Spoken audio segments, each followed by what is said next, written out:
Hello, everyone. Welcome to the Nevermore Nerds Podcast. It is I, your favorite bard. And you've watched me whip, now watch me nay. Joining me today, as always, is the co-host with the most, Dareinger, aka Dare Bear. Doing the stanky leg.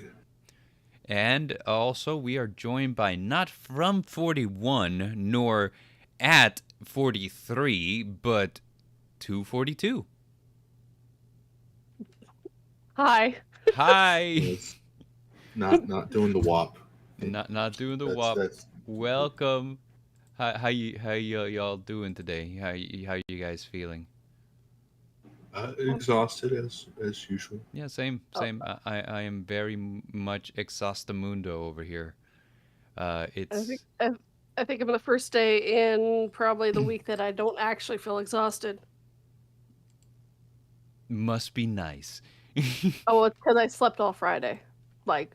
Got home, slept, and didn't wake up till Saturday. That is wow. Uh, I need sleep. you know what's the weird thing is that like whenever the opportunity presents itself to me for me to sleep just like a ridiculous amount of time, I always feel bad for taking that opportunity. Like I feel like a whole day was wasted, because I did nothing but sleep. That's me though, I'm weird like that. Oh Um, no, I had to. Well, the whole week was me pretty much not doing anything. I didn't do anything YouTube related because my car broke down, and then a bunch of other stuff. I had to work with myself to forgive myself. Like, no, you should have been doing more. It's like, no, I'm severely hurt. I'm tired. My car broke down for 2 days. I think I earned a day. I think I earned a week of rest yeah, and then a day of rest. So exactly. Like I feel like you in particular work very hard and therefore deserve as much rest as you can get. I didn't get a choice in the matter. It was I'm resting. I Yeah. couldn't physically get myself out of the bed. Welcome, Pimp Demon. Beep, Uh, beep, he has a hot take, and it is only hot because it is a fire type.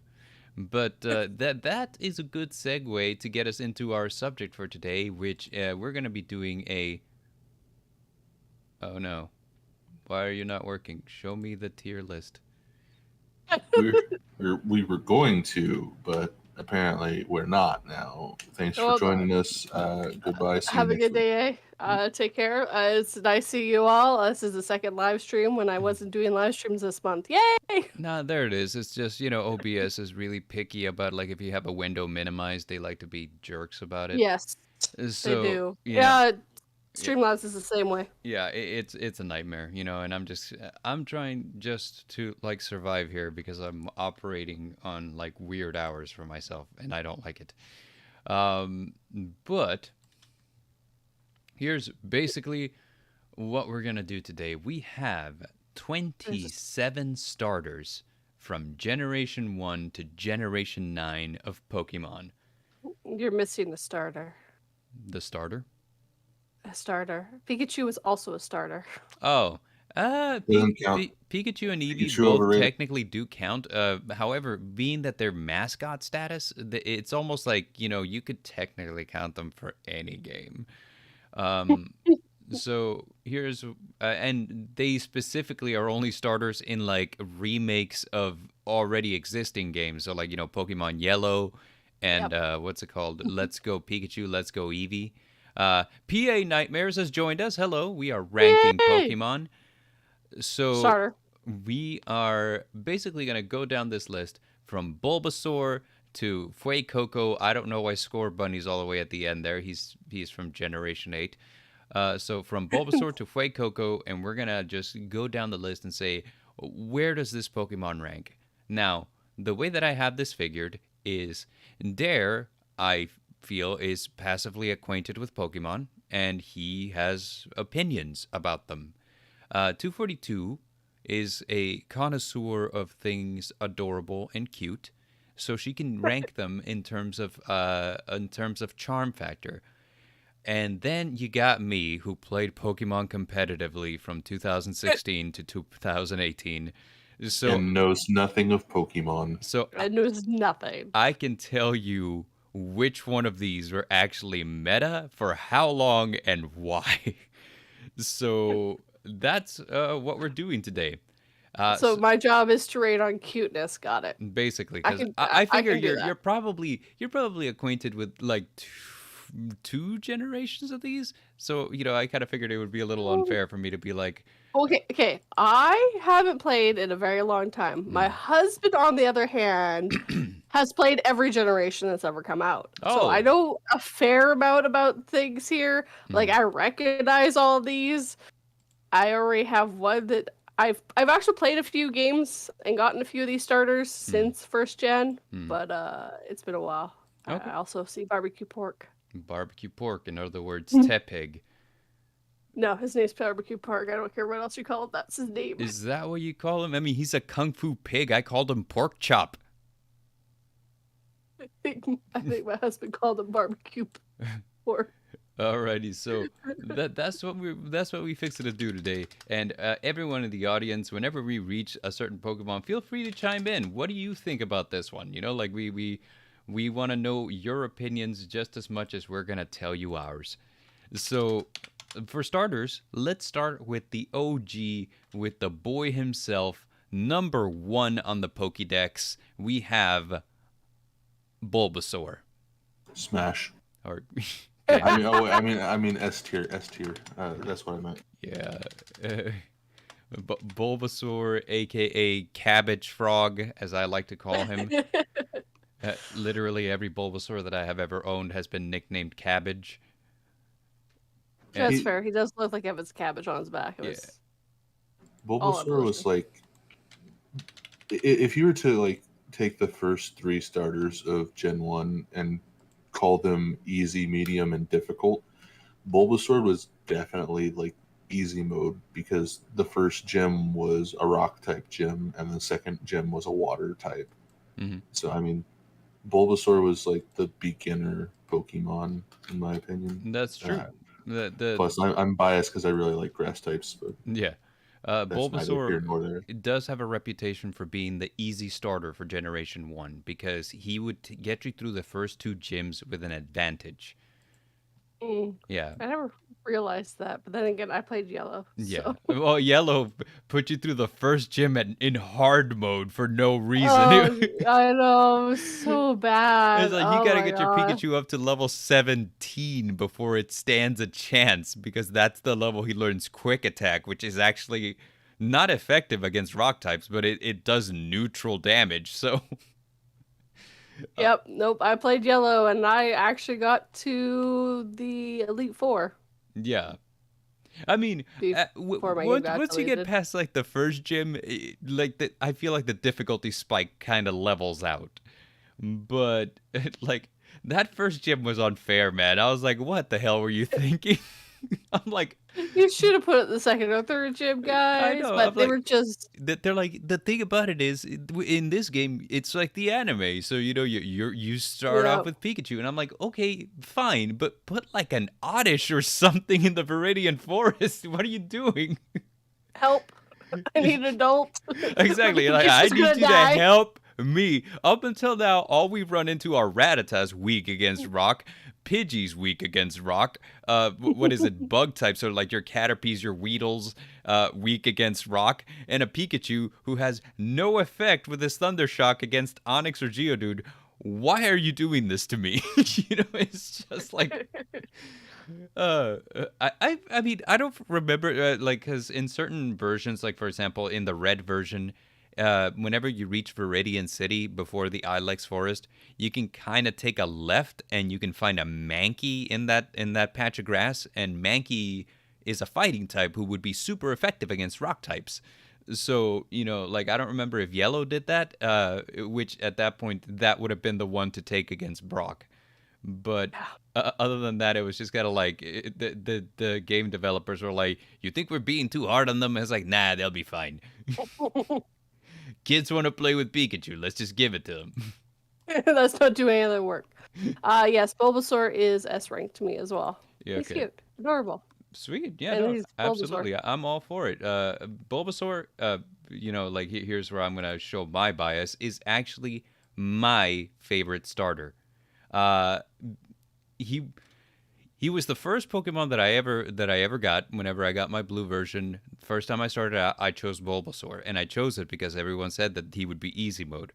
Here's the thing that they didn't tell you is that Bulbasaur would age like a fucking fine wine, because this Pokemon gets better and better with each passing generation. Starting at Generation 5, he was a staple of competitive play because he just had decent stats and a host of moves that could be used disruptively against your opponents.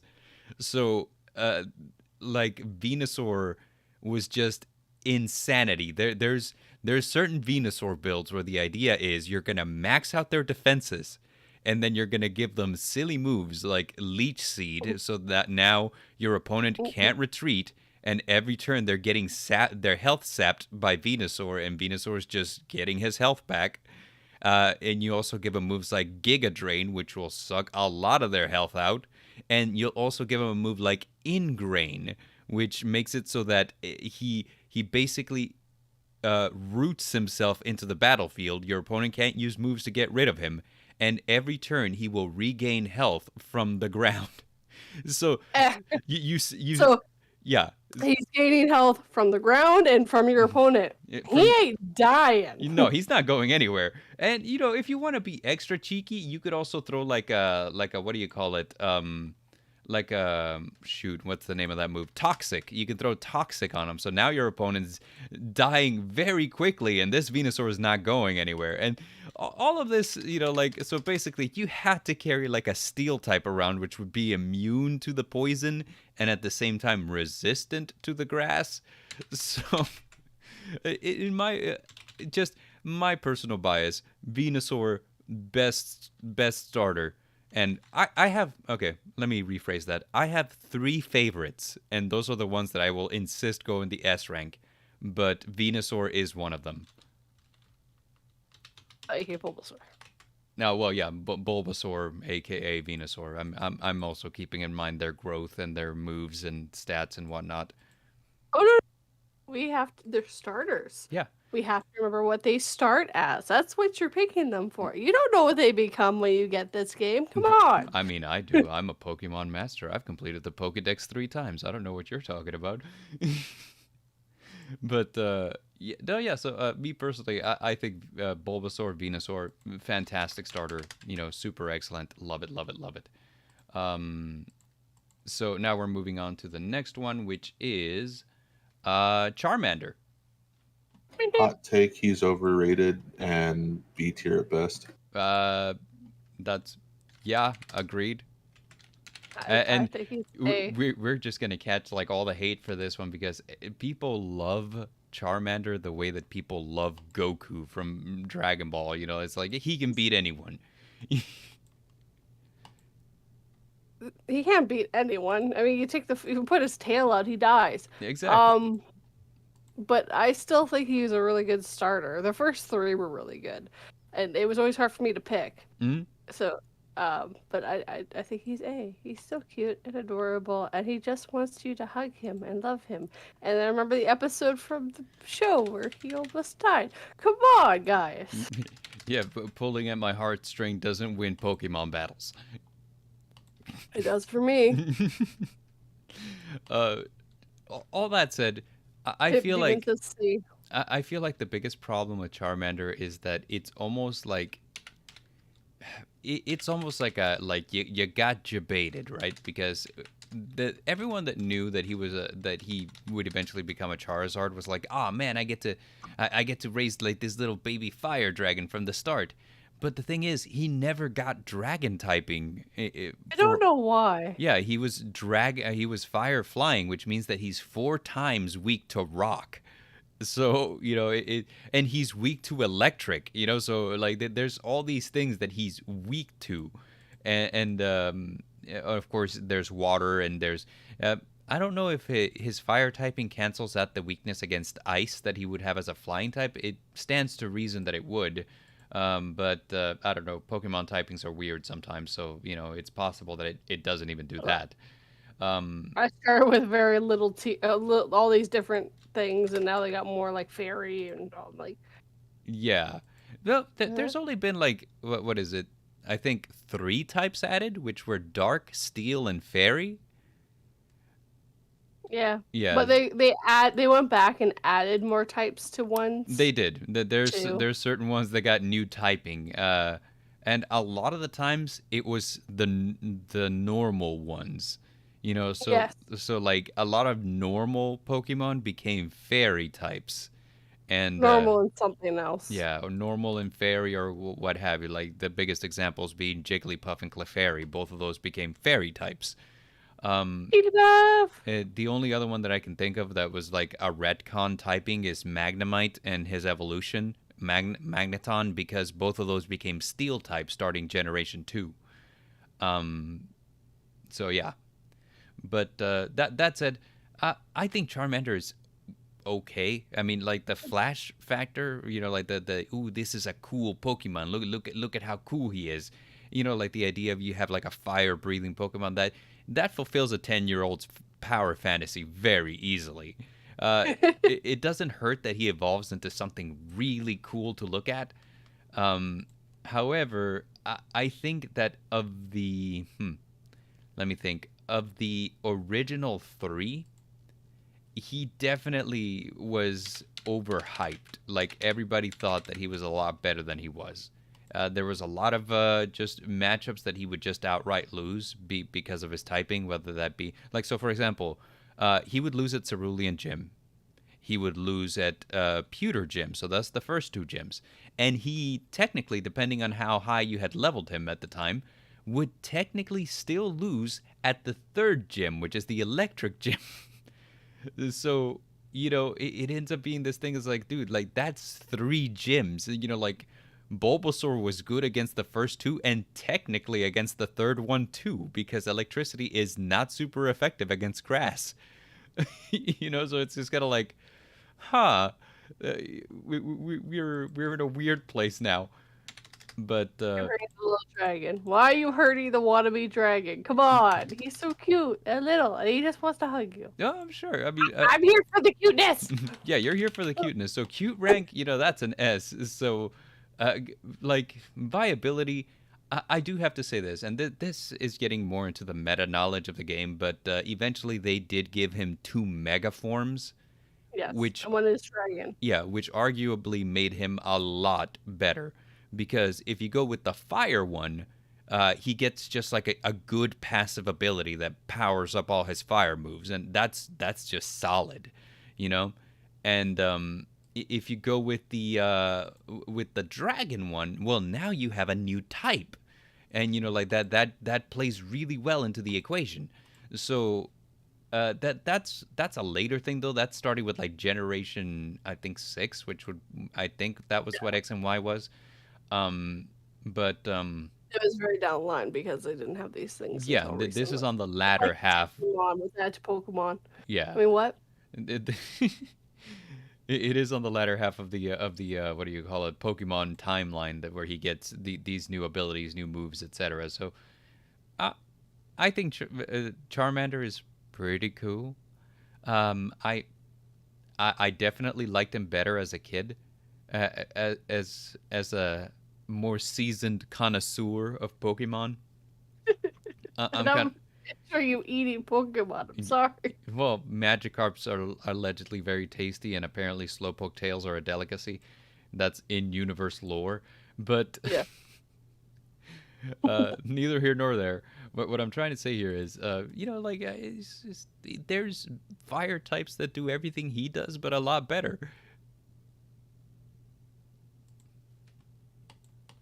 And Dare's been awful quiet ever since he threw his 2 cents in at the very beginning. Yeah, it's just bad Pokemon. All right, well, let's look to the chat. I want to see what the chat has to say about this one. Because Pimp Demon did say C rank. Okay, I'll agree with the C rank on it. uh, It's overhyped because a big dragon monster when you level it up. I, Other than that, it's not great. uh, It's overhyped because it's a big dragon monster, cool, fun, fly. HR says hello HR, welcome. Um, and Everything. Pikachu and Eevee are not on this list because even though they're technically starters, they're usually starters for remakes of other games. So we're counting them as what you call mascot status. So they're not going to be on this list. However, we would like to say that like, hey, we like Pikachu and Eevee. I personally like Pikachu a lot.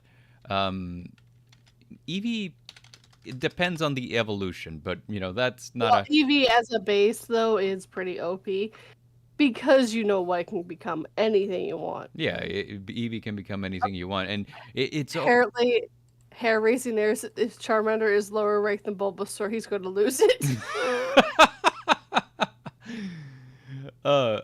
And this is kind of like the thing that has always been going through my mind is that like this is gonna be one of those weird things where it's like the earlier ones I know will be like heavy on nostalgia, so everyone's gonna want them to be S ranks.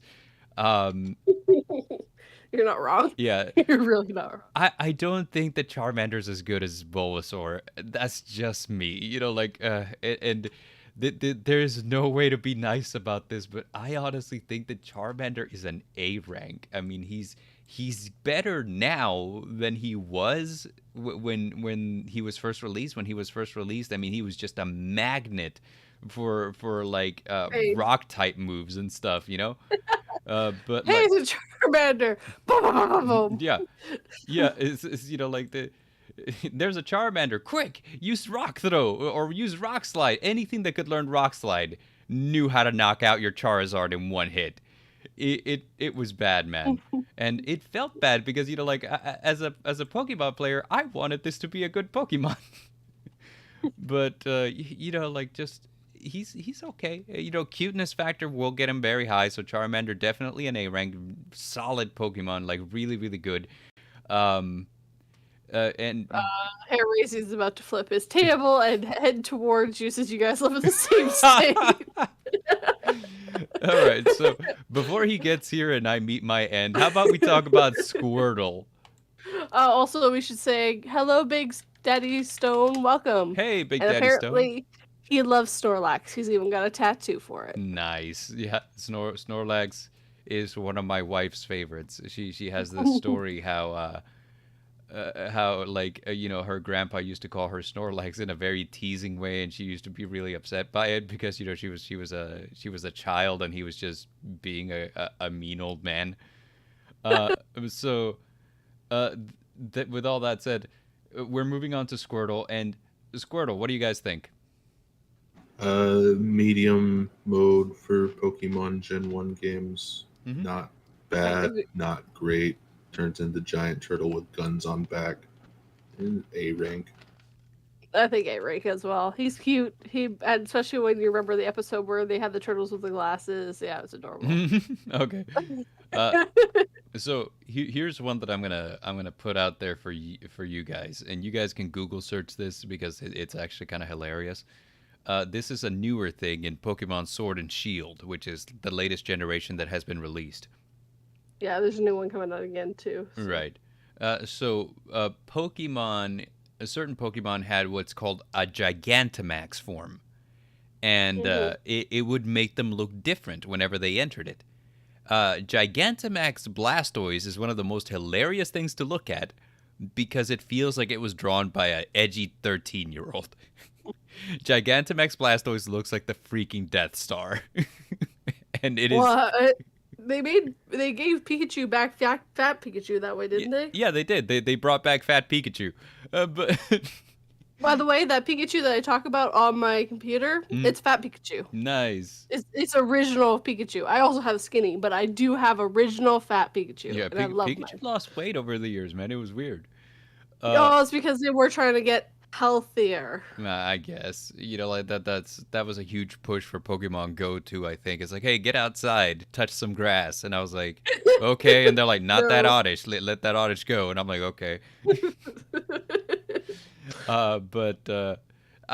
So Squirtle, I think is definitely a solid Pokemon. Its cuteness factor definitely puts it at an A, in my opinion. The one thing that I think keeps it from being an S rank is that out of the first three, his evolution is the only monotype. Venusaur is grass poison and Charizard is fire flying, whereas Blastoise is just water.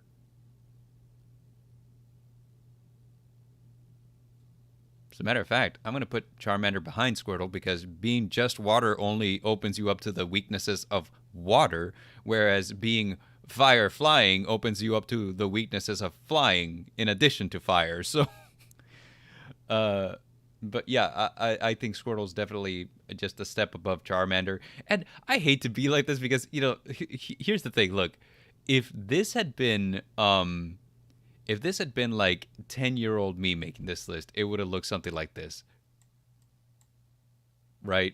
So like Charmander, Squirtle, Bulbasaur. All of them S rank, obviously, but, you know, Bulbasaur at the tail end. But now that, again, I am a seasoned connoisseur, this just makes more sense. Because strategically speaking, Bulbasaur is the best idea. Squirtle is okay, you'll take it. And Charizard, very situational. You wanna use them when the cards are stacked towards you instead of against you, and I don't know. I just feel like, holy cow. Hold on just a second. And I just feel like a lot of the times it'll be the opposite. That's the case. So definitely, me personally thinks that for sure, Squirtle, A rank. Very cute, giant turtle with guns, very fun, has a lot of like fun interactions. And I guess if I had to add something else to it, is personality wise in the anime. I'm not gonna get a little too attached to the anime because, you know, the Pokemon anime goes on forever and I never watched all of it. But here's something that I do have to say is that Bulbasaur adopted the role of the caretaker of the group. If you watch, anytime that anyone is being bullied or pushed around, Bulbasaur is the first one to stand in the way and, you know, like stick up for his boys. Squirtle seems to be kind of like the comedian of the group. And Charmander went through a very moody teenage phase that just kind of pissed me off after a while. You know, it's just like, will you just obey him, Charizard? I mean, like, what is the fucking problem? But, so, yeah, I think Squirtle's solid. What do you guys think? Let's look to the chat. I think Squirtle's liquid. Everyone's still kind of a little bit over Charmander and being Charmander being low. So. Next Pokemon, Chikorita. Chikorita is S rank for cuteness. Pimp Demon says, remember Pikachu liked ketchup. That's true. Pikachu liked ketchup. I thought that was the cutest thing ever. But so Chikorita, what do you guys think of Chikorita? S rank for cuteness. As for fighting, no clue. Okay. I just love the fact that it uses its little the leaf on its head to fight. That was always so cute. I thought it was adorable. Gosh, I have so many things to say about Chikorita, and none of them nice. So it's not going to be S rank, but I'm here for cuteness reasons only. Right, so... But I always have leaned towards fire types when I was picking anyways. It was fire and water were the two hardest for me to pick from. Right. The grass ones were always like out the window. Like, I don't even care about you guys. Yeah. So, okay, hair-raising narratives has remained composed, thank God. He did flip his table. Well, he's fine. He's not coming to get you this time, but we'll talk about it tomorrow. Okay. So that being said, here's the general consensus of Pokemon players regarding Chikorita. Arguably the worst starter. And there is a lot of reasons for that. A lot of it revolving around the fact that its stats are very, very mediocre. which is a bad thing to say about a starter because usually starters are well-rounded because they're expected to carry you for a majority of the game. At least half of it. Yeah. So, like, they're supposed to have well-rounded stats, but with Chikorita and its evolutions, it's almost like they couldn't make up their mind as to what it was going to do. So it's very average stats across the board, like so average, like... This is the second time they ever made a game, though. This is second gen, right? Yeah, this is second gen. Yeah, so they were still trying to figure things out, which is fair. Right. 15 apparently hates her and thinks that she should be in D-rank. Well, I'm inclined to agree. And again, a lot of it is competitively. So, like, I've mentioned the subpar stats. There's also the fact that its ability does nothing for it. And there's also the fact that it doesn't learn any good moves. So it's kind of like, oh my god, like what's the other grass type that's like the most subpar? And everyone's all like, oh well, probably Serperior. And I'm like, sure, but Serperior, it has like a very solid defensive stat line, so he's not gonna be like a sweeper by any means, but you can make a relatively decent wall out of him. With Chikorita, Bayleaf, or Meganium, you can't make anything with that. It's like, it's okay. It's just like, what are you supposed to do with it? It's like, throw it out there and hope for the best, champ. The best thing that you can hope for is that your opponent's only got a water type with water moves. And even then, its defenses are very bland, so it's kind of like, it might still do some damage, so...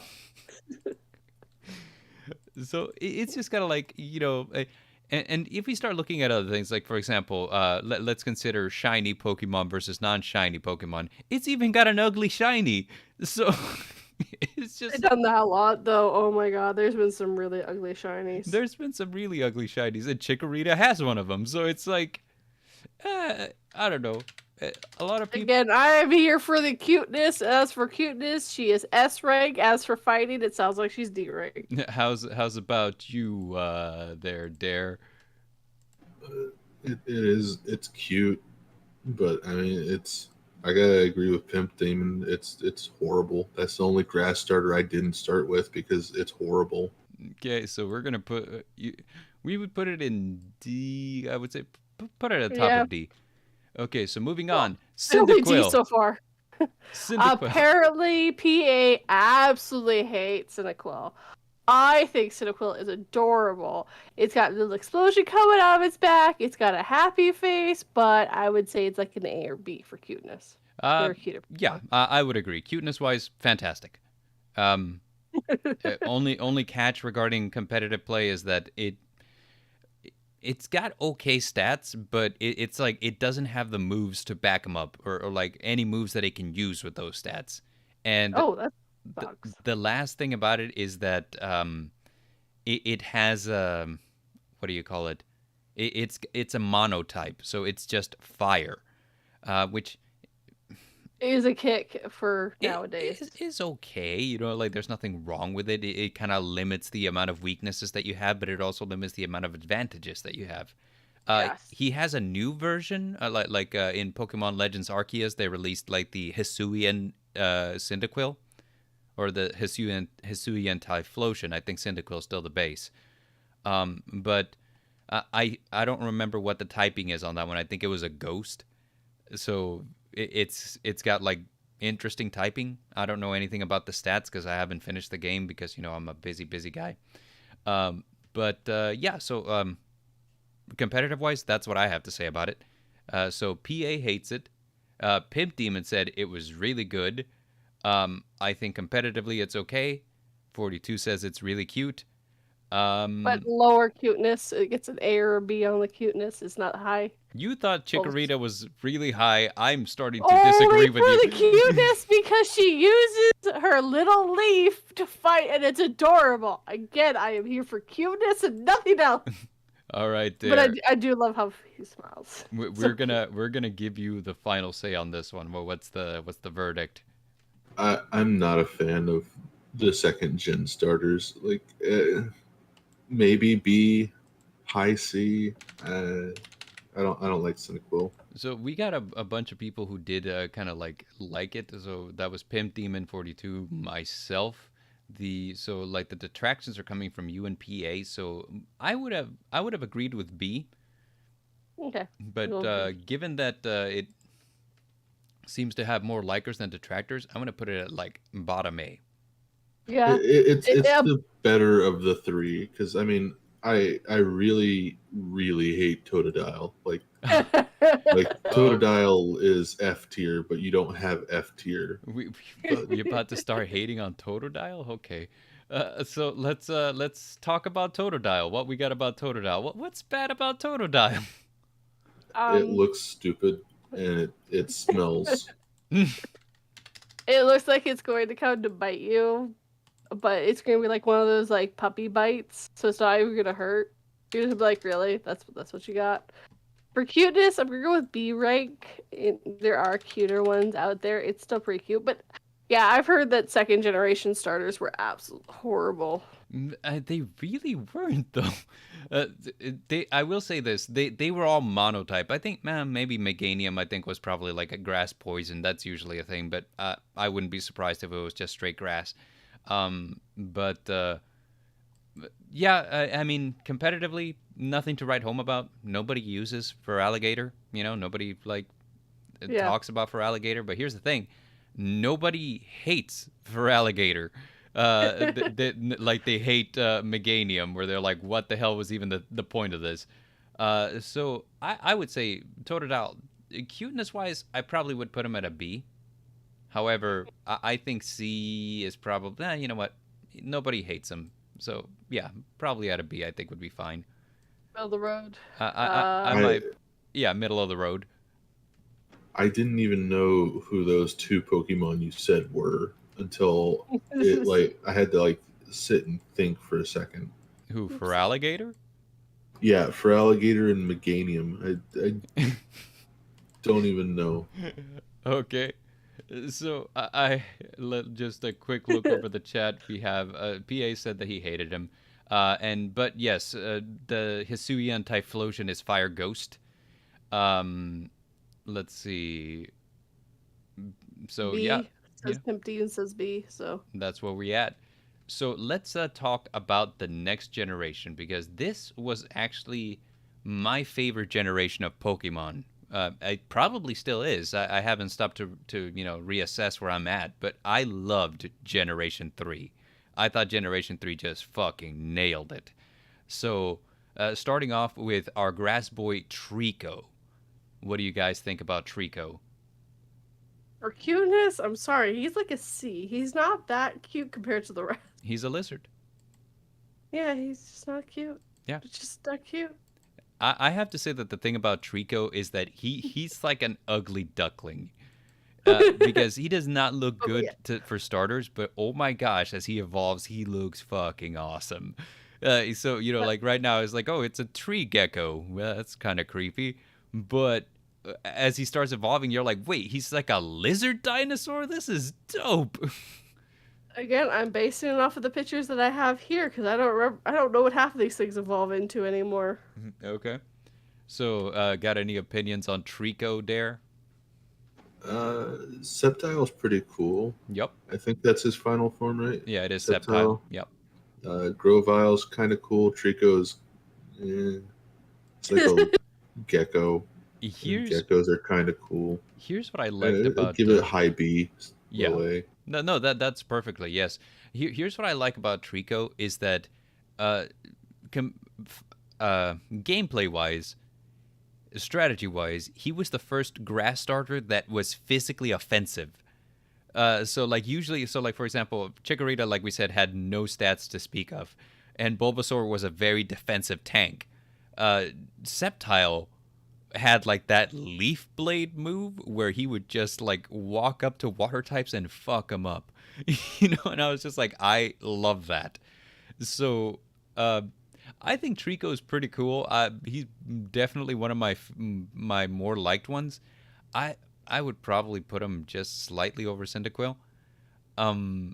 definitely over Totodile. He's got good typing. I think he's a monograss though, so I mean that kind of hurts him a little bit. No, I think he's poison towards the end too. Maybe. With grass types, it's always hard to tell. A lot of the times they'll be grass poison. It's very rare that they're not. But even so, he had a really good speed stat. His speed was just fucking off the charts. And Mega Sceptile, bah. I mean, like, it's just like, wow, this is cool. So, like, just his cool factor to me just kind of does it. So normally, if he wasn't as cool, I'd probably put him over here next to Totodile. But because I like him so much because of his evolutions and his gameplay mechanics, I think he belongs here at an A. Torchic. S rank for cuteness. Torchic is one of the cuter starters. Oh my god, that's adorable! Hands down. I kept picking it whenever I played. Like, and this one's the one I want. The what do you call it? The Pokédex itself says that a lot of young children are given Torchics because they're easy pets to raise, and because they're fire types, they're very warm to hug. And I was just like, if that isn't the most adorable thing I've ever heard in my life. I was like, oh my god. So, thoughts on Torchic, Dare? It's cute. I'm not a fan of its evolutions, even though I think it's what turns into firefighting type. Mm-hmm. Blaziken. I mean, it's good, but I didn't like the design of the Blaziken. I will say this. Yeah, I thought Blaziken's design was a little odd.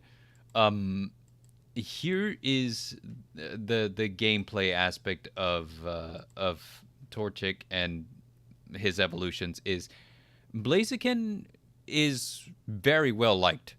People like its typing, they like its speed, they like its high attack stat. Whenever you start counting mega evolutions, Mega Blaziken is ridiculously good because his ability changes. You know, like regular Blaziken's ability, like most fire type starters, is Blaze, which means that their fire type moves get powered up whenever they're below half health, right? But whenever you go into Mega Blaziken, his ability becomes Speed Boost, which means that with every passing turn, his speed stat becomes higher by one stage.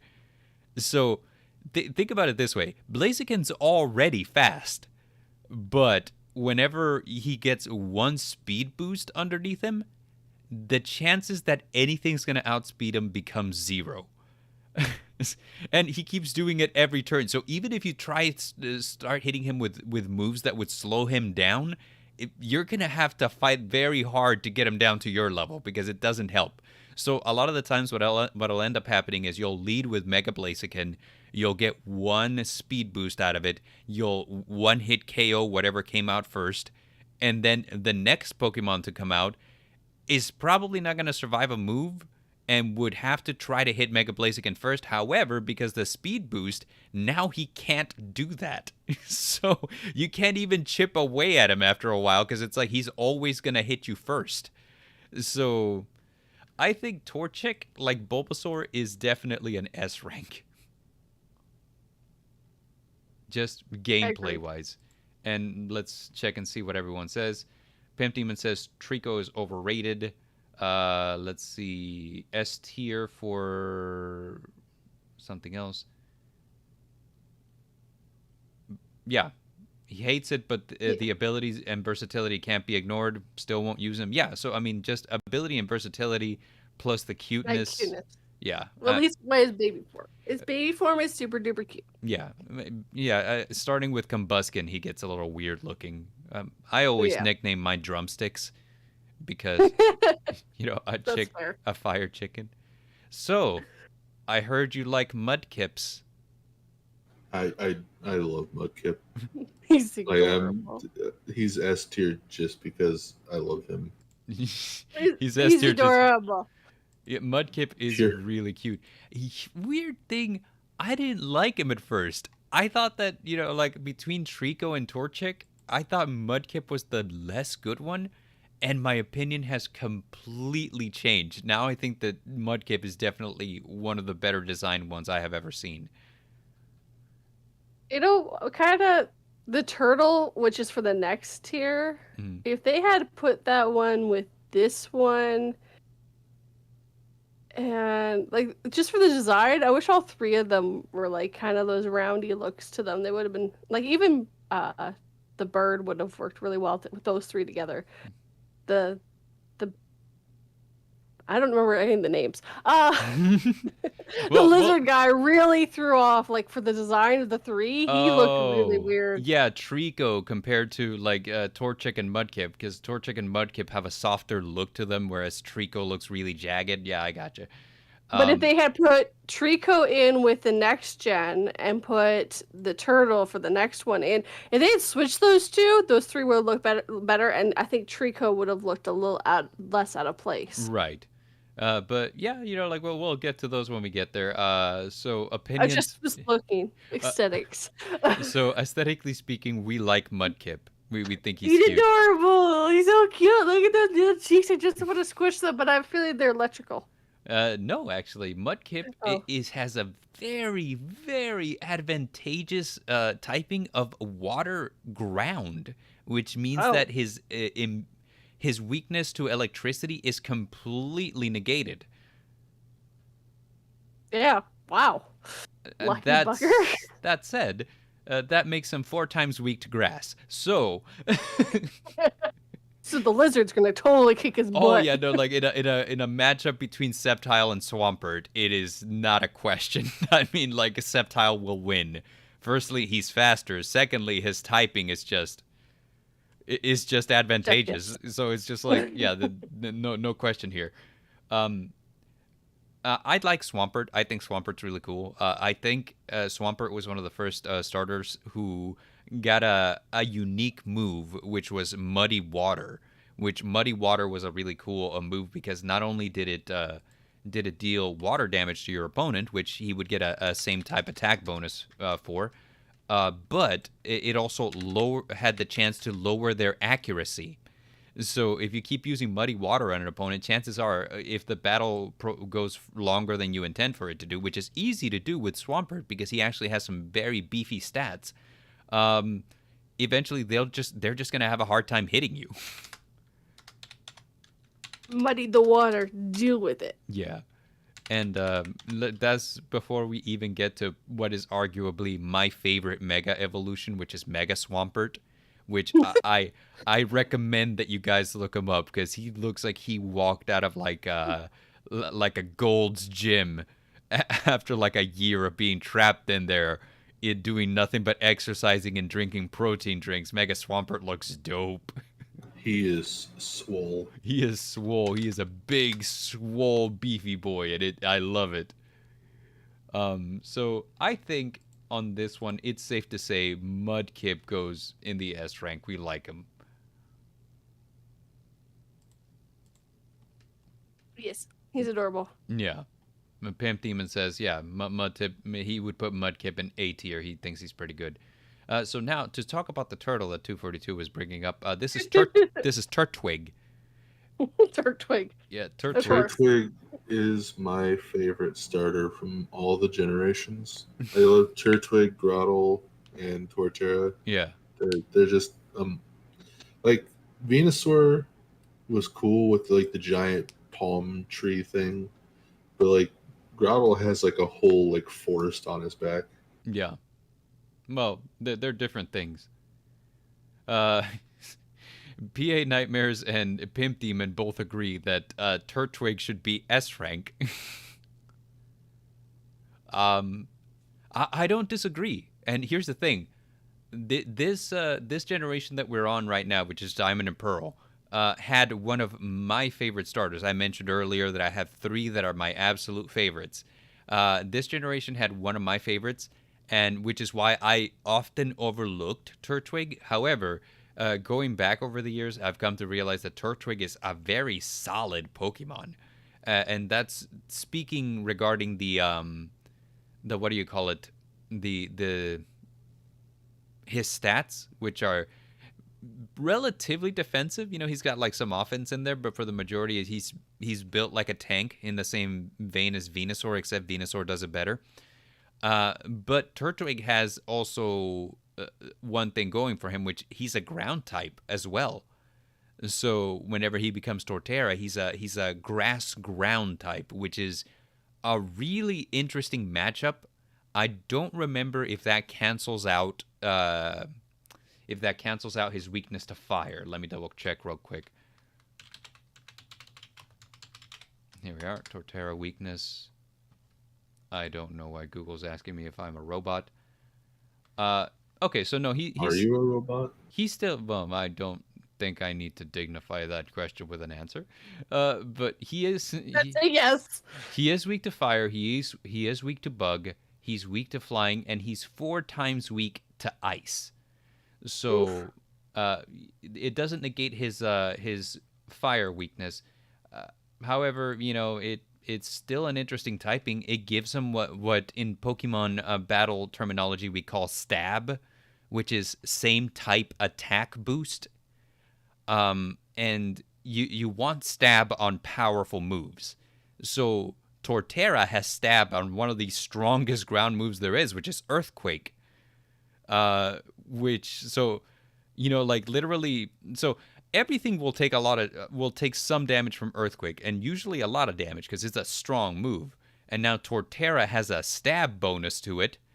So it's doing extra damage on Earthquake. So chances are whatever damage it would normally do goes from being big to being heavy, and that's kind of a good thing to have here.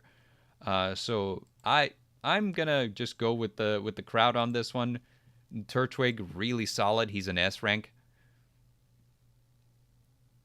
So that's right for cuteness. Yeah. He's a cutie. He's strong. He do good thing. He got good typing. And now we're moving on. You know what? He'll be all with the people he should be with at the beginning. Yeah. And now we move on to Chimchar. What do you guys feel about Chimchar? It's a flaming monkey. It's S rank. Come on.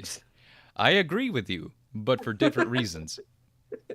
I'm gonna say B based on its looks, but being fire and fighting type at its higher evolution is really good. I think it was one of the few. No, because Turtwig is too, but I thought fire and fighting were rare together. So it actually became a very common thing, starting with Torchic. So Torchic was the first firefighting starter. Chimchar was also a firefighting starter. Now, people always say that Blaziken is better. However, I don't think you can like minimize what Infernape is capable of. Infernape is the second one of my top 3 starters of all time.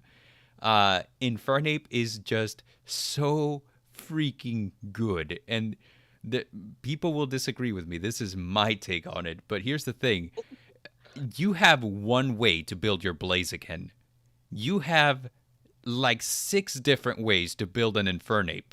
During the Diamond and Pearl meta, people would throw out an Infernape and you had no idea what that Infernape was going to do because you had so many different ways to do it. He's got an excellent attack stat. He's got an excellent special attack stat.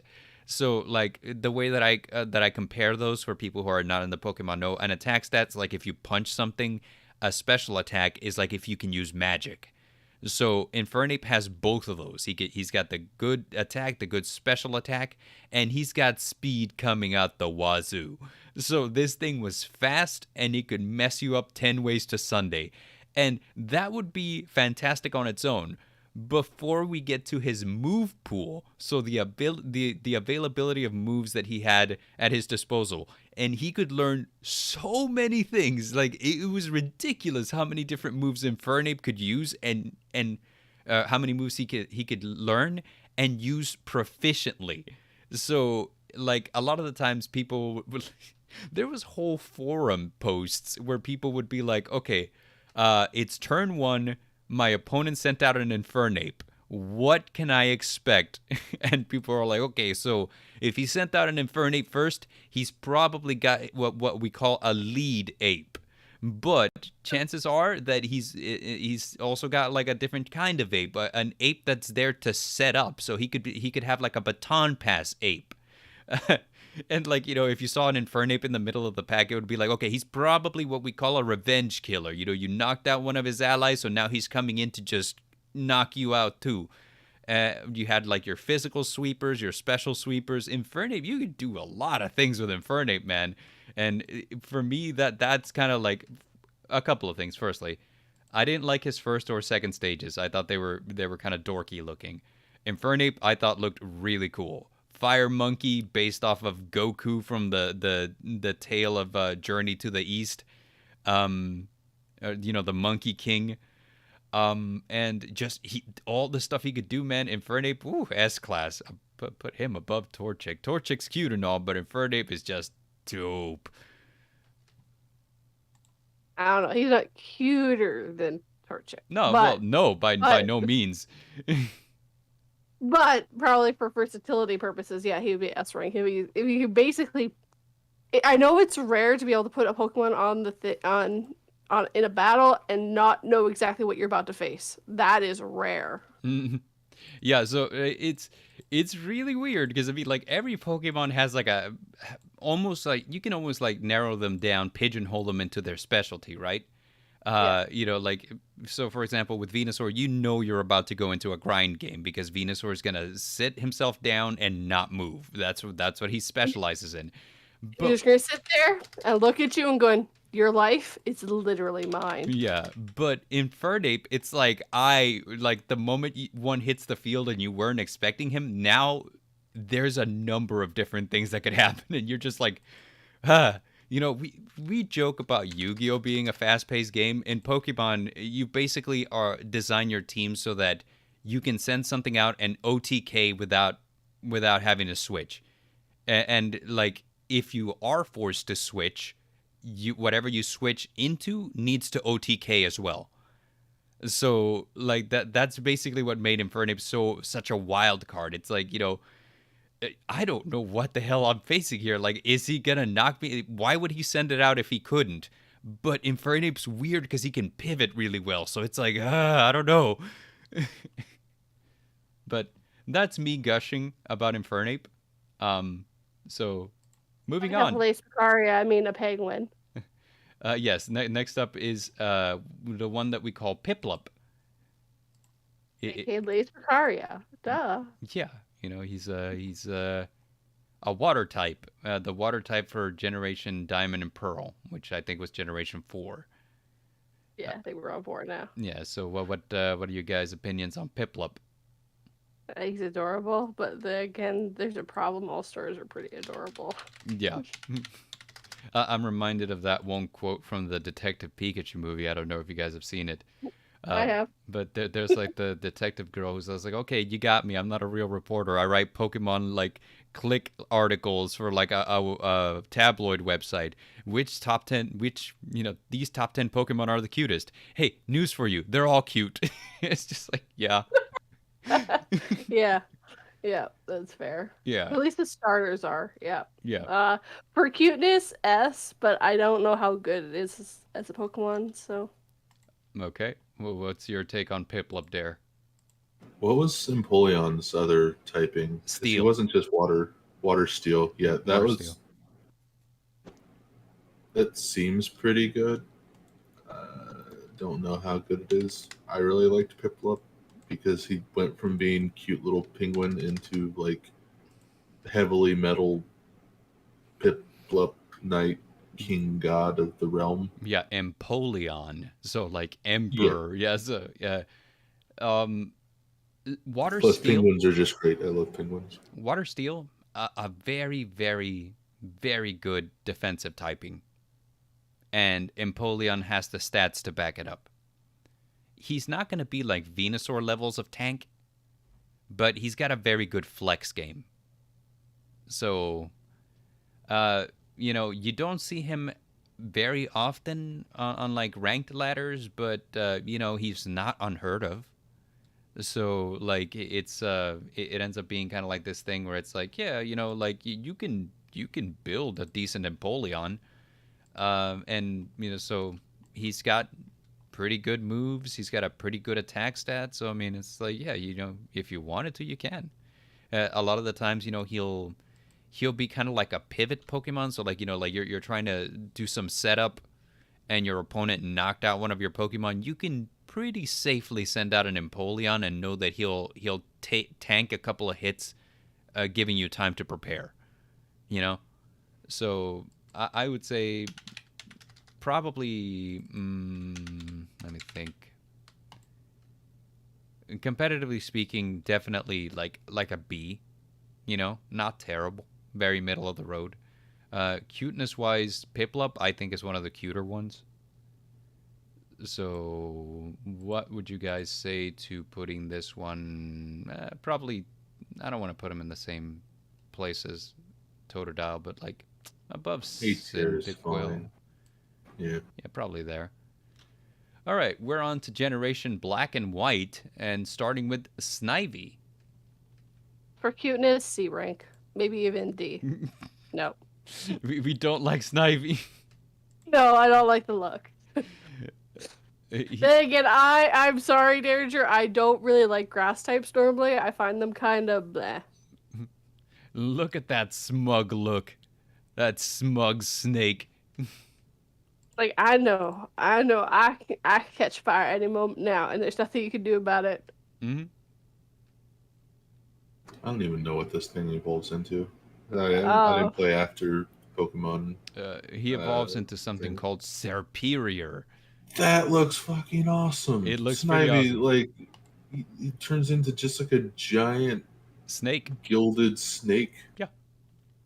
Yeah, snake guy. Okay. It's like A tier at least for its final evolution. Okay. But I'm basing everything off of baby.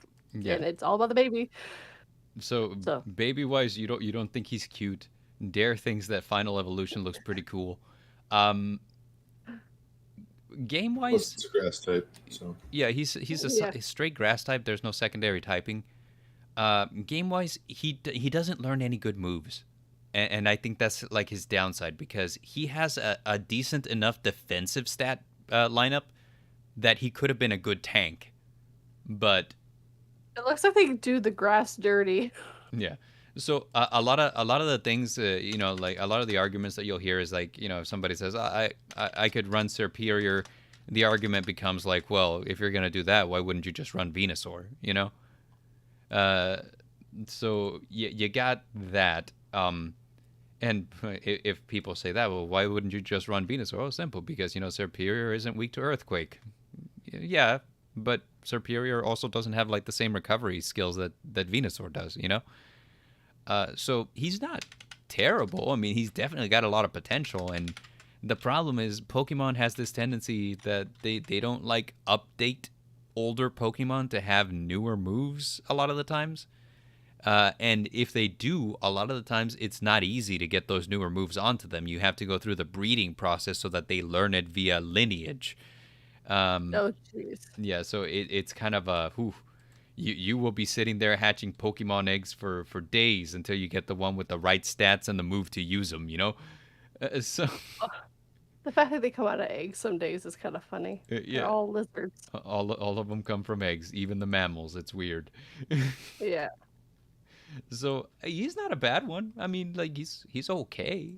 Like, but maybe C or D. Uh, we haven't put anything in C yet. I have to side with Dare. He is cool looking towards the end, so I want to put him like top of B.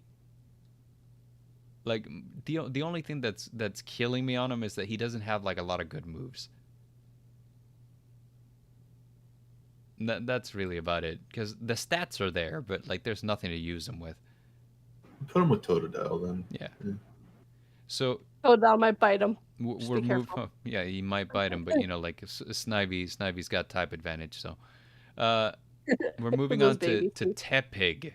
The Tepig is S rank for cuteness. Look at those goddamn eyes, it's so cute.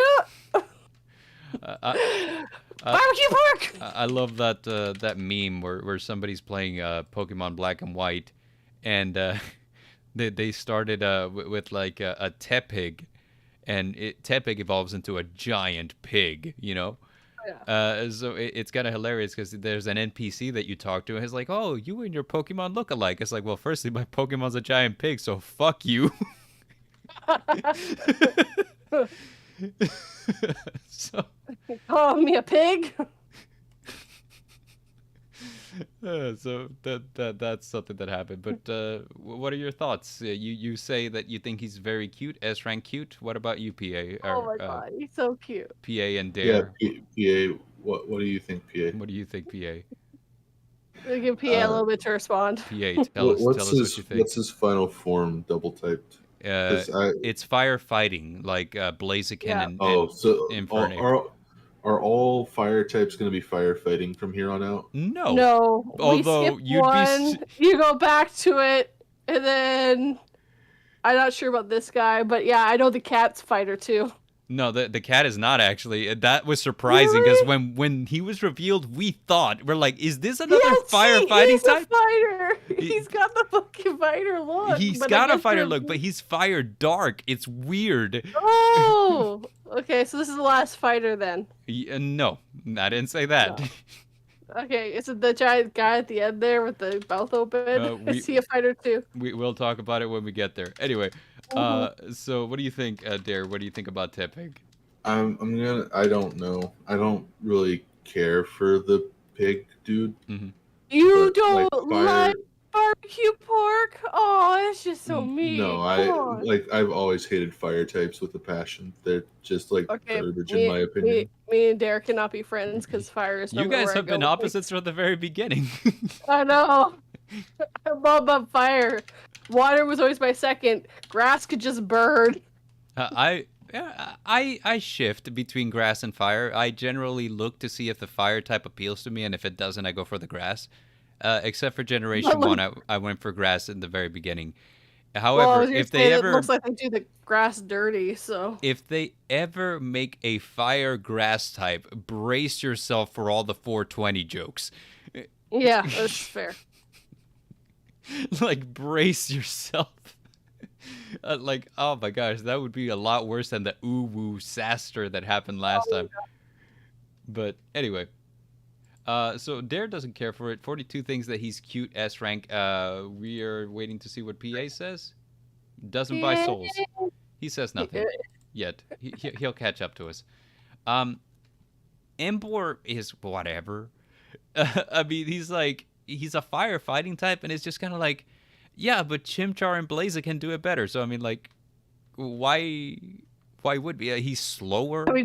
Why do we do this again? Why is it three times in a row? Why three times in a row? And here's the other thing. Why a worse version? You know, like, Infernape had the moves and the stats to use them. Blaziken was fast as all get out. Good luck trying to hit him first. Embor, his speed is abysmal. His stats are okay, but it's kind of like... They're nothing to write home about, you know? It's just kind of like they tried to do a more like even spread on his stats, and instead of like making him better because he's a jack of all trades, they just made him all around worse. So, like, I would say I almost okay. So cuteness wise, he is pretty cute. So I'll say yeah, I like his cuteness. Dare says he doesn't care. I'm willing to put him at the top of B tier because he's very okay. Like, he's definitely, in my opinion, like, better than Totodile, but he's only okay. He gets some points for the cuteness. Oh yeah, no, he gets points for the cuteness for sure. Right, I just want to pick him up and hug him. Hug that pig. And now we got the otter. Yeah, now we got Oshawott. Oh my god, of course it's named that. So, see, I could not keep up with the names. For adorableness, he is definitely A rank. I want to say S, but I keep saying S, so I'm trying not to as much. But it's adorable. The pig was A rank or S rank for adorableness.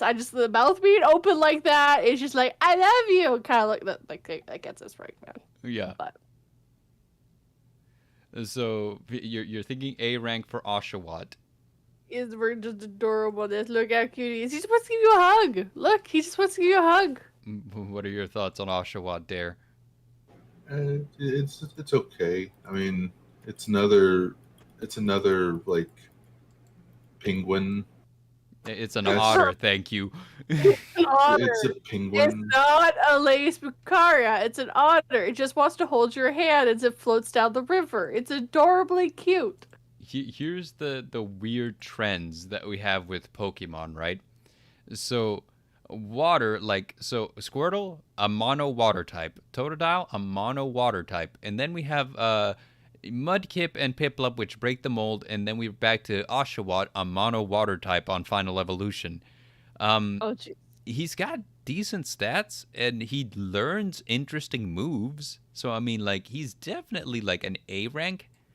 The thing that holds him back is that his typing is very boring, and that his interesting moves are okay, but why would you use Mega Horn on a Samurott when you could use Mega Horn on a Heracross? It's okay. He's not, relatively speaking, fast. He's okay. Samurott is okay. Yeah, it's a penguin. Yeah, he's an otter, but okay. Now we're on to X and Y. This is Chespin. What do you guys think about Chespin? D rank for cuteness. What is his typing? Because he doesn't look like grass type. He is a grass type, firstly, and he Did is you not see the giant thing on his head? Yeah, he's supposed to be like a chestnut, so Chespin. And here's the thing: his final evolution is a grass fighting type, which is weird. Oh, we got a grass fighter. That makes him good. You would think so. He's like I don't have to think so. He's just good then. Well, he's grass, so he goes to D rank. Have you seen his final evolution, Dare? Yeah, it's obviously great. Yeah, I think it looks a little awkward.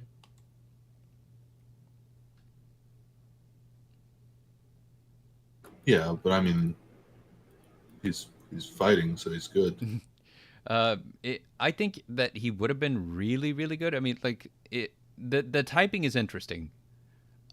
He learned some pretty good moves. He's one of the few grass Pokemon that can use the move Wood Hammer.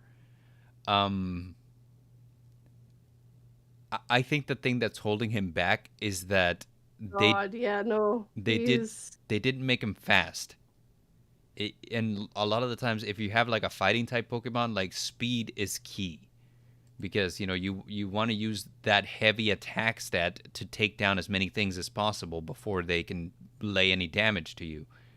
And because he doesn't have that, it's because Chestnut does not have that. It's kind of he's really good in really weird situations. I want to put him in F rank. He is ugly when he evolves in that middle. You don't like Chestnut? No, when he evolves, oh my goodness, what did they do to him? That middle one is so bad. They did him dirty.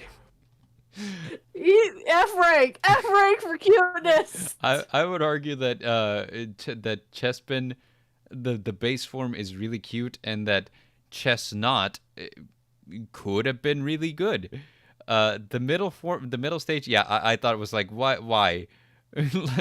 I think his name is Quilladin. Yeah, that's exactly it. Yeah, so it's just kind of he's grass, and then grass fighting, and it's just no, none of these work. He just looked like his hat took over his body for that middle form. It looked like his hat took over his body. Somebody help the poor boy. But someone cut him free. I do think that he's okay.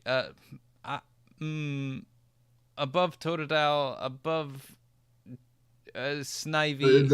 Above the pig. Above Tepig. Let's be honest. Yeah, because no. And I'm below going the pig. He is cuter. The pig is so much cuter. Well, maybe, but I'm going with okay, because I think he's cute. His base form at least. But I think his final form Not is like further. so lacking. Like it could have been so good, but they decided to make him very mediocre instead. And I'm like, well, okay. They also didn't know where they were going with him for looks wise. It Oh kind of my looks like god. it, yes. Like I think that he was one of the only starters that was really over designed. Like there Yeah. had to be a better way to execute this evolution. Just aesthetically. Like I think his base form is solid. His middle form is so like what happened. His final form looks interesting. It doesn't look like a Pokemon. No, it doesn't. It's more closer to a Digimon. Like a Digimon, yeah, or like a weird fantasy race. Yeah, so a Digimon. Okay, so now we got Fennekin. S rank for cuteness, but I love foxes, and she gets super duper cute when she gets bigger. Wait, F rank?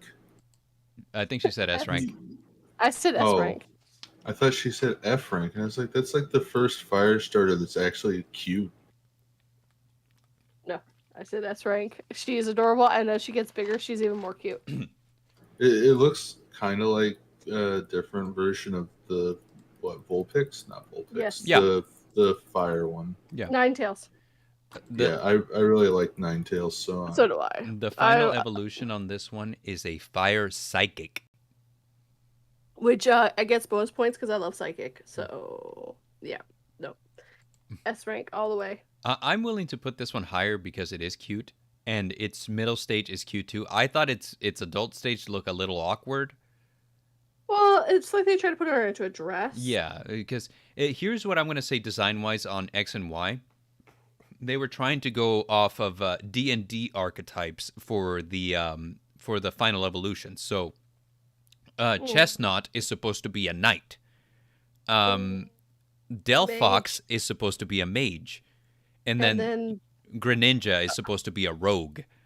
Yeah, I can see all that now that you mention it. This is like what their design philosophy was going into X and Y, and I was like, oh, that's interesting. I think Chestnut looks a little over designed and Delphox looks a little awkward, but yeah. I can see the robe though. Yeah, I can definitely see the robe. Yeah, and so definitely the hair could have been less. It is one of the cuter ones, 100%. But like it's again like for some reason X and Y was weird because a lot of the Pokemon were very middle of the road. So competitively, it did nothing. Its dual typing was interesting, but it didn't learn any good moves that you could use with it. So I would say that I'm gonna put it higher because of its cuteness. But as for its playability, it's not very good. Playability is, I mean, there's so many other things you could do. I mean, the other mistake that they did in X and Y is that they're like, oh yeah, so you're gonna get 2 starters. You're gonna get like your X and Y starter, and you're gonna get a Generation 1 starter, right? So the question became, why would I choose Delphox, which is only okay, when you're giving me a Charmander and 2 different Mega Evolution Stones so that I can make them even cooler? It was just like, this was a dumb idea. Why would you do this? Now we go with the frog, and the frog, okay, so the starter, adorable, and its end evolution is badass, so it's S for me. Yeah. I've always loved him.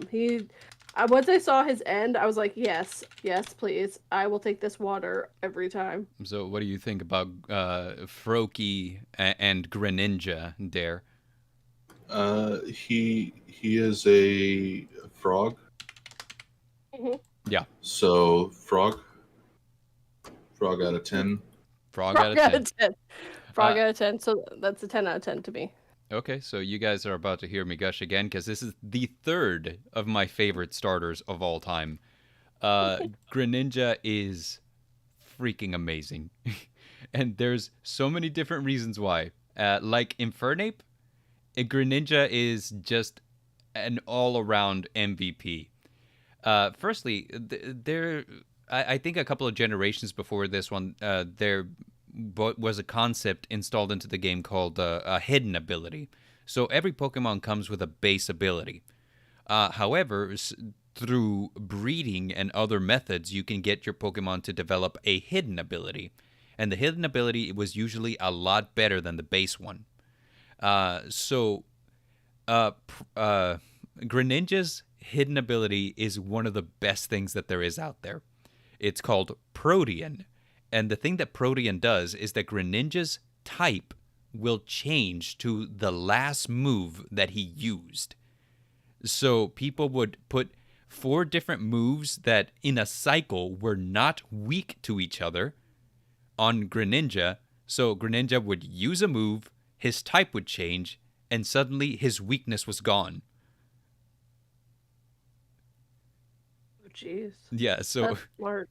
so like it was hilarious because you'd be going to like hit him with something and suddenly he wouldn't be weak to it anymore. So it was just like, well, how do you deal with him? Additionally, he's got good stats. You know, he's got a good special attack. He's got excellent speed, so he's always going to be hitting first. He's got a wide move pool, and also his shiny form looks so kick-ass. Because his shiny form is full ninja uniform. He's a black shiny. Is he shiny? Yeah, so I think Froakie is definitely an S rank. Yeah, I think top S rank too. Yeah, especially with that ability. That's pretty badass. That ability was good. I mean, like people hated seeing a Greninja because it's like, what are you gonna do to him? It's like, I don't know. With that Protean ability, it's kind of a no. And additionally, I mentioned the stab bonus, same type attack boost, meaning that every time Greninja changed his type, his same type attack boost would benefit from that move that you were using. So it was just Greninja was good. Okay, we're on to Generation 7. Yeah, Generation 7. We're in Sun and Moon. The first one here is Rowlet. He is the owl Pokemon. With the giant hood. Bird out of 20, best Pokemon ever. S tier, probably better than Turtwig.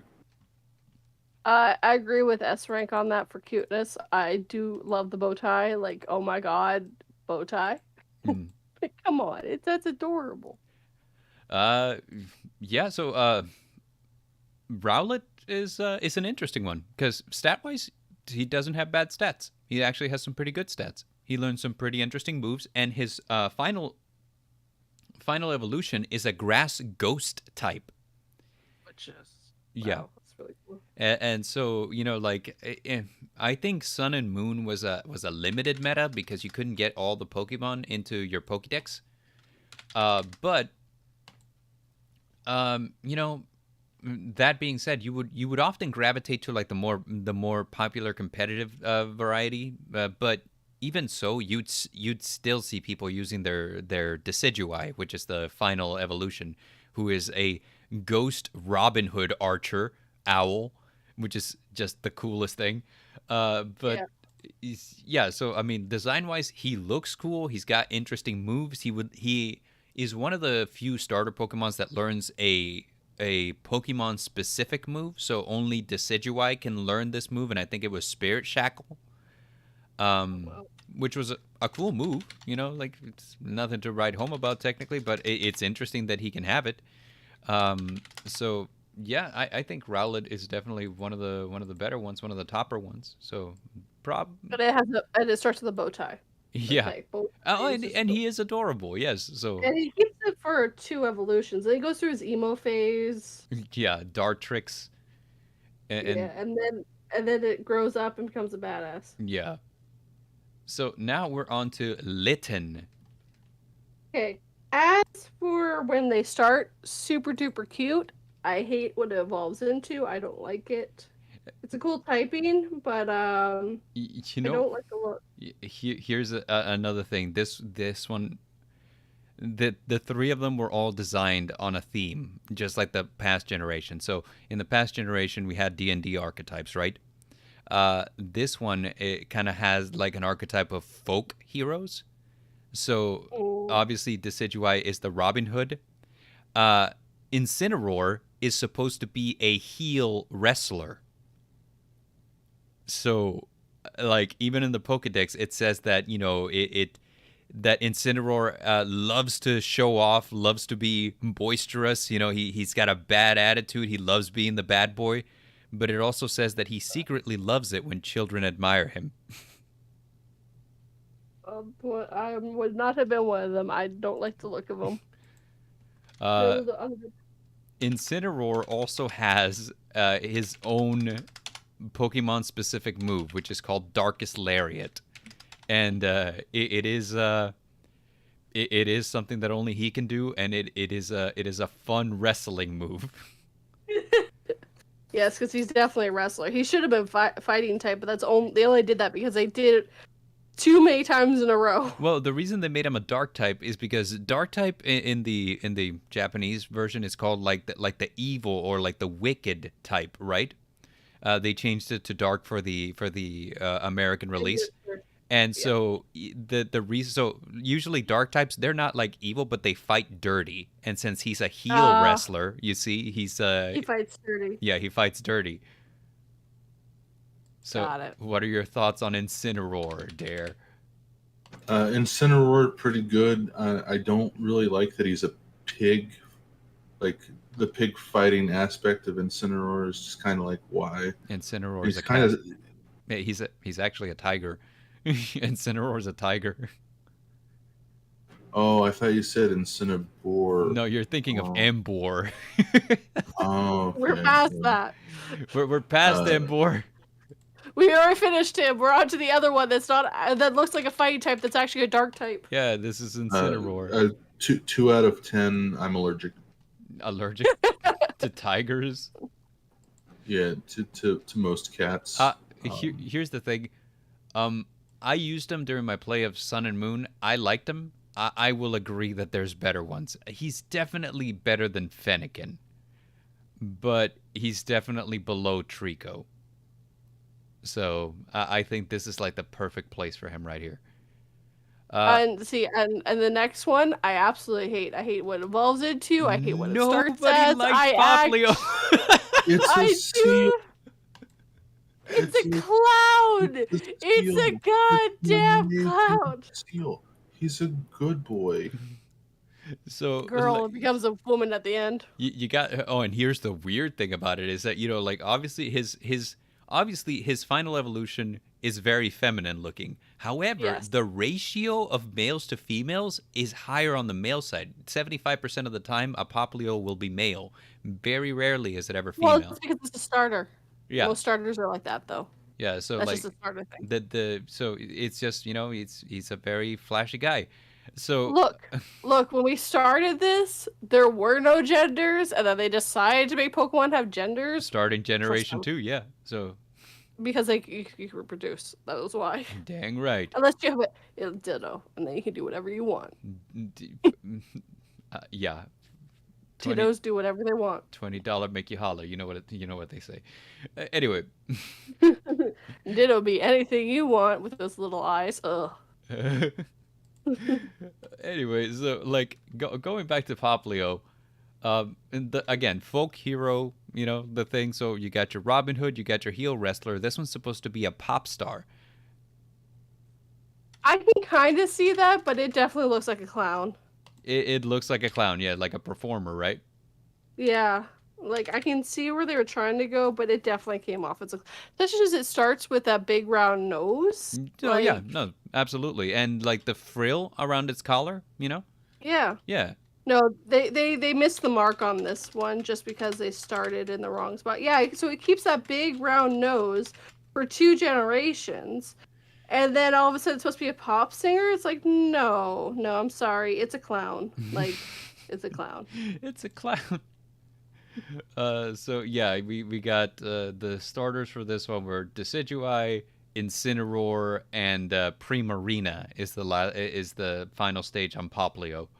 And the only one I would pick at the end is the bird. And this is the only one where I like the grass type more than anything else.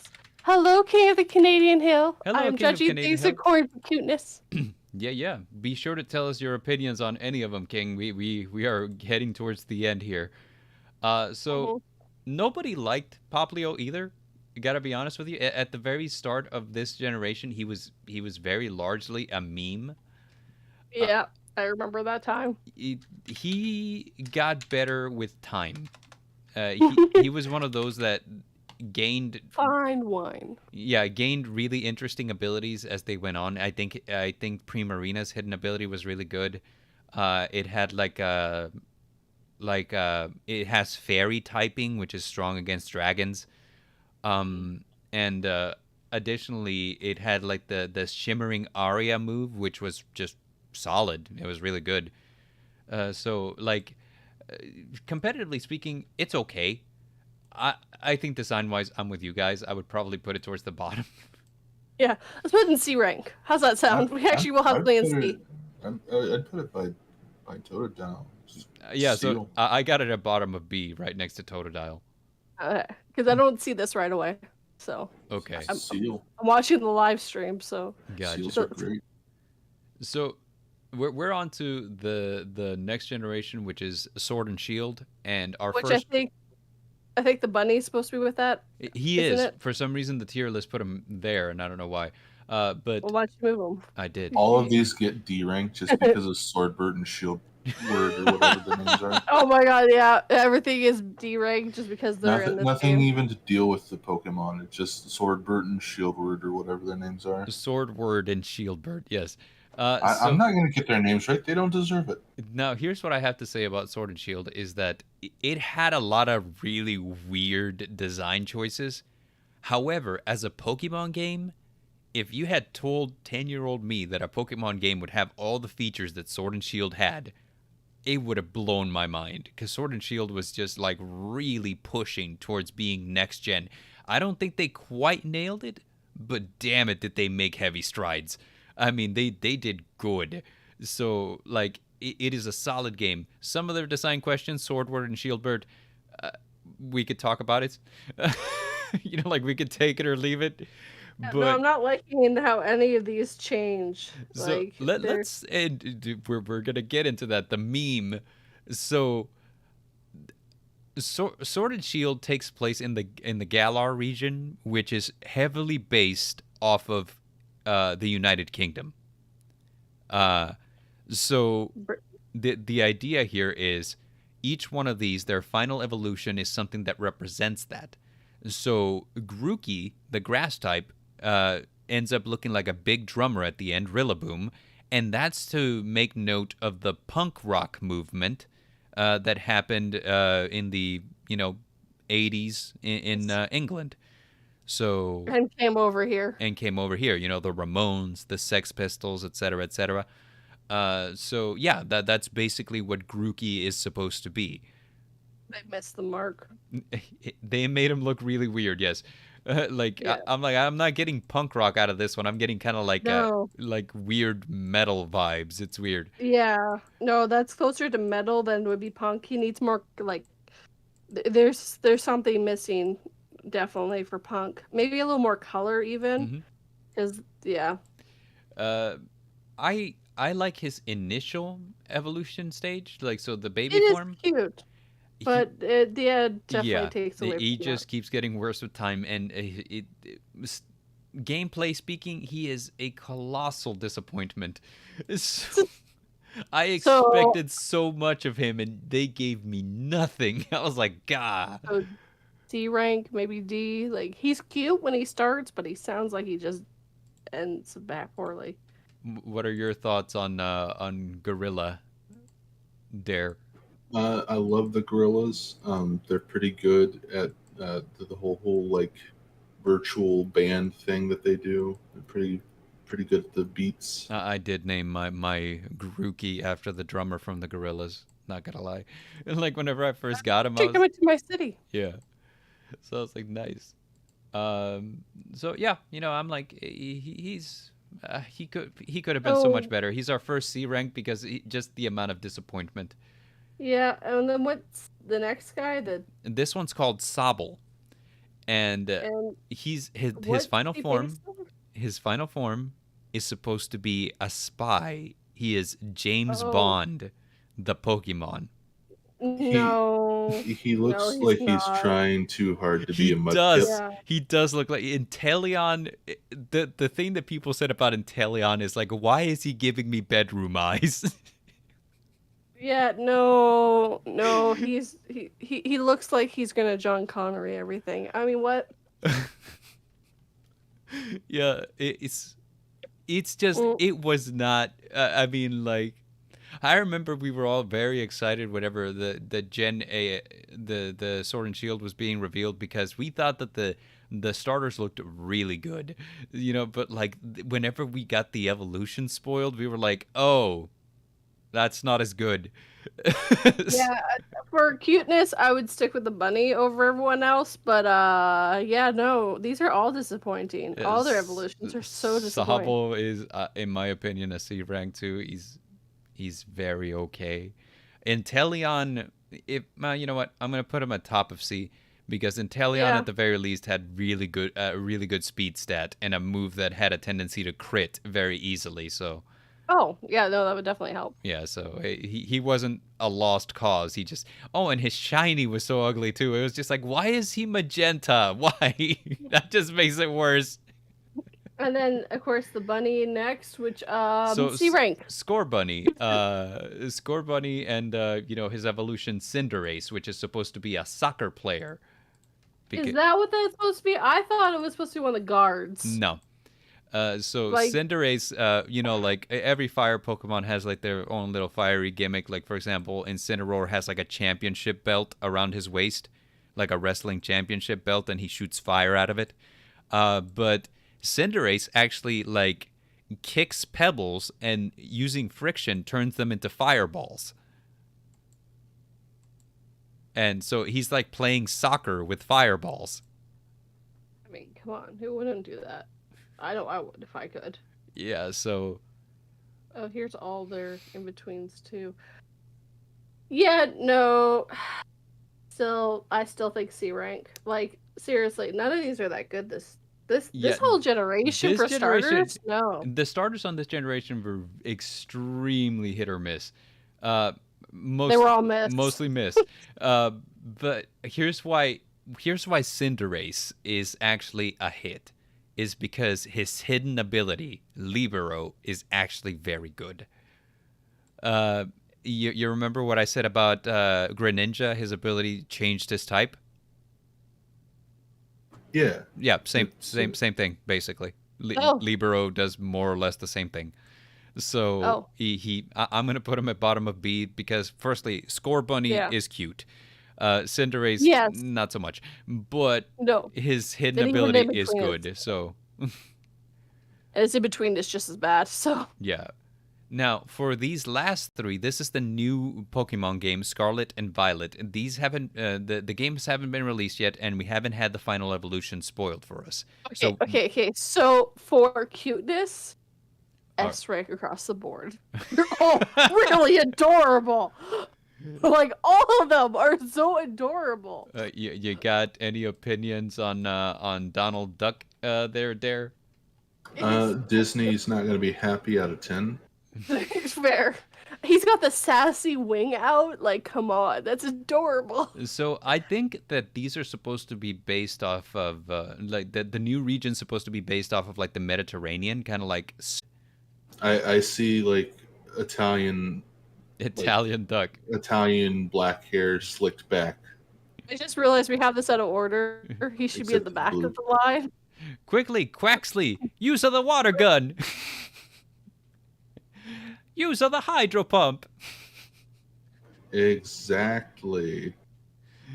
So it's okay if he has his own vault full of money. We know exactly what's happening here. So we are preemptively like just taking a crack at stereotyping because we don't know what they are. So, as far as a water type, we know he's a water type. But here's what I can say is I don't know what he evolves into. I don't know what's good or not good about him. So, I mean, like, I think Quaxley as a Pokemon looks A rank. I would put him below Fennekin. I don't think he's as cute as Fennekin, but, like, between Fennekin and Cyndaquil. Yeah, they're just all so cute. Oh my god, they're just adorably cute. Now, the grass type is called Sprigatito. That sounds Italian. And so, like sprig, like a sprout, and Yeah. gatito, Spanish for kitty cat. Yeah. So like Sprig. here's the meme that everybody's kind of going with it. So like Sprigatito, like with his red eyes, his red bloodshot eyes, this is Weed Cat. Only if they throw toxic on it. So that's what people are like. It's like, oh man, Weed Cat, blaze it. What? So, I'm on this one. I'm like, you know what? He's cute. I like him. He's also the lightest of the Pokemon too. He was only 9 pounds. He's a grass cat Pokemon. His ability is overgrown. Yeah, that's what I've got here. There's not much information. The data on them is very limited. You're gonna be lucky to find anything. Well, I found this. It's one foot 4 inches tall. They're all except for the duck, they're all the same height. The duck's actually taller than everyone. He's 1'8". But the turtle, the weird fire one weighs the most. He's 21 pounds. So. Oh, and you know what? Together with the cat and the fire one, together they definitely could blaze because one is called Overgrown, the other one's literally called Blaze. Yeah. For abilities. Like, so the base abilities for all of these are going to be the same. So, you know, you got, you're going to have Overgrow for all the grass types, Blaze for all the fire types, and I think it's Torrent for all the water types? Yep, you got it. Yeah, so I'm willing to put Weed Cat on a high A, like just below Charmander. I think he's really adorable. Adorable. And then this one's adorable too. The little lizard Godzilla called Fuecoco. Fuecoco. I think he's cute. I know he's one of Raven's favorites. He's adorable. Yeah. Look at him. He just wants you to hug him. We don't know what his design is about. He's obviously a lizard. Yes. But we don't know what he's going to become. I think he's just damn adorable. I would put him above Sprigatito, but just probably even above Charmander, honestly. He's like between Charmander and Squirtle levels of cute. And yeah, that's our list. That's it. We've got them all. We've done all the starters. How do you guys feel? I feel like some of the water types were cheated, mainly the seal guy. Of course you think that. Which seal guy are we talking about? The one that becomes the seal clown. Oh, yeah, Poplio into Primarina, yeah. The one thing that I can say, like, objectively about this is that, what's it called? Generations 1 and 3 seem to have preferential treatment from the Pokemon Company, because those are the guys that got Mega Evolutions. Those are the guys that have been featured in different games repeatedly. You know, like you can usually get a Blaziken, you can usually get a Swampert, you can usually get a Charmander or whatever, you know. So, like, they seem to be Game Freak's favorite Pokemon starters. Whereas Sword and Shield, the design team was trying to be really intelligent, and I think they tried too hard. Because, I'm like, keep it simple. Here's the thing that... Keep it simple, stupid. Here's the thing that made Pokemon different from, like, any other franchise, is that you could basically take any animal that exists in the wild and add something to them to make them a fantasy animal, and that's how you got a Pokemon. But then, why were all the Pokemon starters in Generation 8, which was Sword and Shield, furry bait? Rillaboom is big and beefy, and Cinderace is obviously a sporty jock, and Inteleon's giving you bedroom eyes. Why? Why? Don't ask. And then Swordward and Shieldbird? Why? Don't ask these questions. We don't want the answers. I do want the answers. I want to know who at Game Freak is the freak that's making the game. All of them. I don't know if we do want to know that answer. Yeah, they're Game Freak. They're all the freak. Duh. All of them are the freak, and they're making the game. But so no, that's basically like my huge hang up on it is I'm like, okay, like you started off with this idea where it's basically like fantasy flora and fauna, where all of them are animals and all of them are interesting and part of an ecosystem. And I'm like, you can't tell me that something like Cinderace evolved in the wild to be a soccer player. Like, that doesn't make sense to me, like they play soccer in the wild all the time. I don't believe you. Soccer is like the number one sport of the jungle. I don't know what you mean by that, but okay. I like it whenever they try to incorporate elements into like their designs. Like, for example, I thought that X and Y were very interesting. I thought that they might have been a little over designed. I thought that they nailed it a little harder with Sun and Moon with like their designs. Even though, yeah, you hate Primarina, I understand. But yeah, definitely like the first couple of generations, I think were definitely a little more solid in their design. Where they had a different identity, and I feel like that identity is getting a little more muddy as the generations go by. Yeah, well, I think they're trying different things, and sometimes they don't stick. Here's something that you guys probably didn't know about like the newest generation, Scarlet and Violet, is that the legendary Pokemon, I think you're gonna get him for free at the very start, and he can become a motorcycle that you can ride. That's new. What? What? I don't. That reminds me of Final Fantasy 13 for some reason.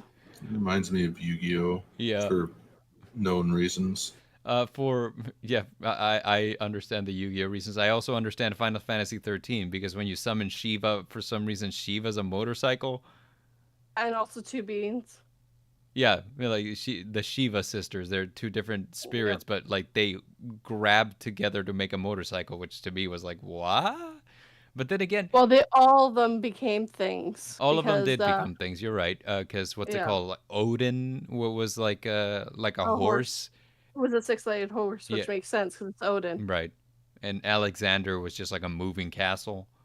Yeah, which Alexander actually always has been a moving castle. That was not on canon. That was weird. But Shiva was new. Ifrit was Ifrit in that one? I don't remember. I don't think Ifrit was in that one. I can't remember. It's been a long time. Yeah, it's been a long time for me too. That game came out in like 2013, dude. That's like almost 10 years ago. Yeah, yeah, that's fair. And it's the least favorite of everyone, but they really put all their eggs into that basket for some reason. I mean, it was really linear was my problem with it. It's like this game allows for no exploration. My favorite Final Fantasy game is Final Fantasy X.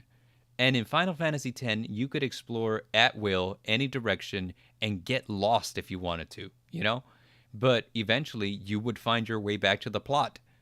The idea behind it was the fact that they had no choice. They had to keep moving. They couldn't go back. No. That's why you didn't have a choice. It was the storytelling, right? I understand that, but like the problem here is that like you still got to give us an element of exploration. Yeah, they should have not dragged it on as long as they did, because you do get explanation as soon as you get onto the planet. But until then, it's go this way and don't do anything else. It's like, well, you shouldn't have had it for that long of the game. You should have had more on the planet. Right. So, it's just... It was a whole mess. Yeah, it was like... Design-wise, I think the game was very interestingly designed. It had a good battle system, but like it got weird with the plot. I don't know why. It was more convoluted than it had been in a while. Yeah, and this is Final Fantasy. Like the convoluted plots are like, par for the course. So I just found that they kept sweeping the rug under, like kept taking it out from under you, and it's just like, so once you thought you got your head around things, oh no, that's actually not the truth. Oh no, that's not actually the truth. It's like, what? Foolish you thought you knew the truth.